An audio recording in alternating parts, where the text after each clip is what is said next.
அல்ஜிப்ராவில் types of polynomial டிகிரியை வச்சு பார்க்கலாம். டிகிரினா என்னென்னு தெரியுமா? டிகிரினா என்னது?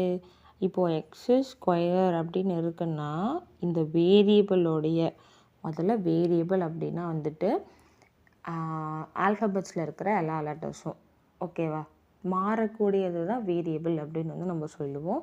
இப்போ நான் எக்ஸுக்கு பதிலாக அதை ஒய்ன்னு கூட நம்ம வச்சுக்கலாம். ஓகேவா, அப்போது எக்ஸோடைய ஹையஸ்ட் பவர் என்னவா இருக்கோ அதுதான் அதோடைய டிகிரி. அப்போ இதோட டிகிரி என்னது? 2. இப்போ 4ன்னு இருக்குன்னா இது ஒரு கான்ஸ்டன்ட் டேர்ம், அது மாறாது. இப்போ நான் 4க்கு பதிலாக 3ன்னு போட முடியுமா? முடியாதுல்ல.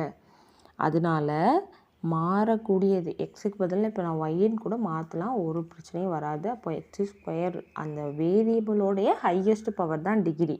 அதை வச்சு பாலினாமியலில் 4 டைப்ஸ் இருக்குது. ஓகேவா, அந்த 4 டைப்ஸில் ஃபஸ்ட்டு டைப் வந்துட்டு கான்ஸ்டன்ட் பாலினாமியல்.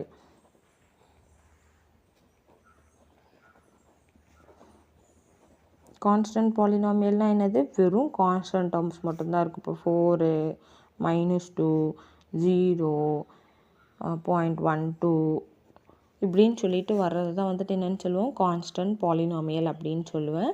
அடுத்து லீனியர்னால் யார்? ஒருத்தவர் தான். அப்போ லீனியர் பாலினாமியல்னால் என்ன வரும்?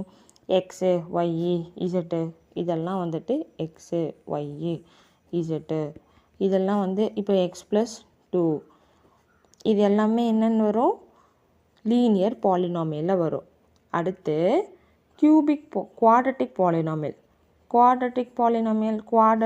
குவாட்ரட்டிக் அப்படின்னா என்னது? 2ன்னு அர்த்தம். கரெக்டு தானே? குவாட்ரட்டிக் பாலினாமியல் அப்படின்னா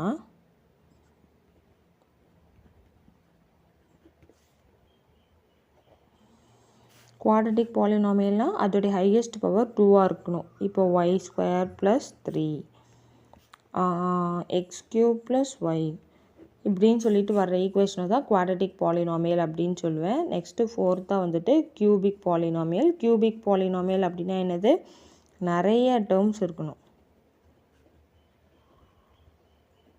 ஓகேவா, நிறைய டேர்ம்ஸ் மீன்ஸ் அதோடைய டிகிரி வந்து 3ஆக இருக்கணும். அப்போது x³ + 2x + 3 இல்லை வெறும் x³ கூட இருக்கலாம், y³ - 2ன்னு இருக்கலாம், y³ + 3y இருக்கலாம். ஓகேவா, லீனியர் பாலினாமியல்னால் என்னது? கான்ஸ்டன்ட்னால் வெறும் கான்ஸ்டன்ட் டேர்ம் மட்டும் வரும். லீனியர்னால் அதோட டிகிரி 1ஆக இருக்கணும். குவாட்ரட்டிக்னால் அதோட டிகிரி 2ஆக இருக்கணும். கியூபிக்னால் அதோட டிகிரி 3ஆக இருக்கணும். புரிஞ்சுதா?